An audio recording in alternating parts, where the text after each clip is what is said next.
सम्माननीय सभामुख महोदय, केही दिन अगाडि काठमाडौँमा भएको एक दुःखद घटनामा मुगुका 25 वर्षीय गणेश नेपालीको निधन भयो। उक्त घटनामा स्वर्गवास भएका गणेश नेपालीको आत्माको चिर शान्तिको कामना गर्दछु। शोक सन्तप्त परिवारप्रति हार्दिक समवेदना प्रकट गर्दछु। गणेश नेपालीको घटना भयो भन्ने खबर यो सदनमा हुँदै थाहा पाउँदै गर्दा त्यस लगतै हामी उक्त घटनास्थलमा पुगेका थियौँ। माननीय गृहमन्त्रीसँगै हामी पनि पछि सास रहउन्जेल आस बोकेर हस्पिटल पुर्याएर नेपालमा हुन्छ कि भारतमा हुन्छ कि कहाँ लिएर उपचार गर्न सकिन्छ भन्ने सन्दर्भमा रात दिन अहोरात्र खटेर हामी त्यो घटनालाई त्यो घाइतेलाई उद्धारमा लागेका थियौँ। हामीले सास जोगाउन सकेनौँ र त्यसपछि आस मारेर निस्क्यौँ। यो घटनालाई सुरुदेखि प्रयास गरिरहनु भएका सम्माननीय प्रधानमन्त्री, आदरणीय गृहमन्त्री, परराष्ट्र मन्त्री, पार्टी सभापतिज्यू लगायत सबैले यो घटनामा उपचार लगायत यो घटनाको सत्य निरूपण गर्ने कुरा, न्यायिक छानबिन गर्ने कुरा र घटनामा संलग्नलाई कारबाही गर्ने सन्दर्भमा सरकारले गरेको पहल र दिएको यो विश्वासको लागि म नेपाल सरकारलाई धन्यवाद टक्राउन चाहन्छु।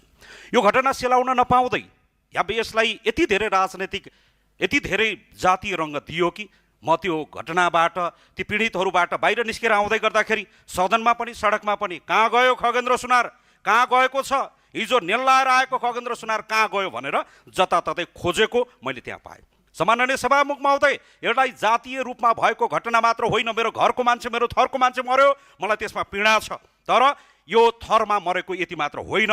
आजभन्दा 8 वर्ष पहिला रुकुमको सोतीमा 6 जना युवाहरूको हत्या भएको छ।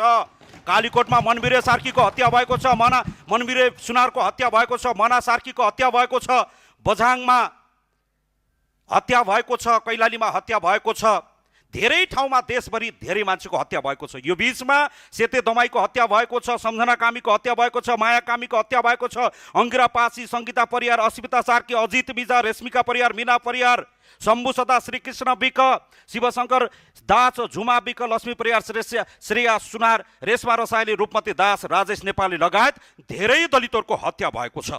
क्रान्तिकारी साथीहरूलाई मेरो भन्नु यति मात्र छ, अहिले बालेनको मुर्दाबाद भन्ने क्रान्तिकारी साथी तपाईँकै छेउमा बसेको मित्र गृहमन्त्री हुँदै गर्दा 6 जना मान्छेको हत्या भएको थियो। बालेनको मुर्दाबाद भन्नेले, अहिले बालेनको मुर्दाबाद भन्ने कमरेडले त्यति बेला बाको मुर्दाबाद भन्न सक्ने दम छ हामीसँग। त्यो दम हामी जिम्मा लिन्छौँ, यो परिवारको जिम्मा लिन्छौँ, यो समुदायको जिम्मा लिन्छौँ। कहाँ छ खगेन्द्र सुनार? हिजो नेल लगाएर आएको भनेर खोजिएको थियो सदनमा, सडकमा। यहाँ छ खगेन्द्र सुनार, यो नेल लगाएर आएको खगेन्द्र सुनार हो। बाको दाइ बाउजूको हातखुट्टामा तेल लगाएर आएको खगेन्द्र सुनार होइन। हामी नेल लगाएर आएको एउटा विद्रोहीलाई कति बेला विद्रोह गर्नुपर्छ, कति बेला विरोध गर्नुपर्छ भन्ने कुरा हामीले बुझेर आएका छौँ। अहिले विपक्षीका साथीहरूलाई दलितको बडो माया लागेर आएको छ। कमरेड उठ्नुहोस्, एकचोटि यो अभियानमा जुट्नुहोस्। दलित मार्ने क्रम रोकिएको छैन। उठ्नुहोस्, साथ दिनुहोस्। काङ्ग्रेसका साथी उठ्नुहोस्, एमालेका साथी उठ्नुहोस्, माओवादीका साथीहरू उठ्नुहोस्, राप्रपाका साथीहरू उठ्नुहोस्। एकचोटि यो जातीय विभेद र हिंसाका विरुद्धमा त्यो दम छ भने, त्यो आँट छ भने यी सबै घटनालाई एकचोटि पल्टाएर हेर्नलाई म सबैलाई ध्यान आकर्षण गर्न चाहन्छु। र यो घटनामा जसरी सरकारले सदा सहायता देखाएर यो परिवारको जिम्मा लिएको छ, यो जिम्मा यो देशभरि हामी जिम्मा लिन्छौँ। घटनाबाट भाग्दैनौँ, दलितको मुद्दाबाट भाग्दैनौँ। यति कुरा तपाईँको बिचमा राख्नु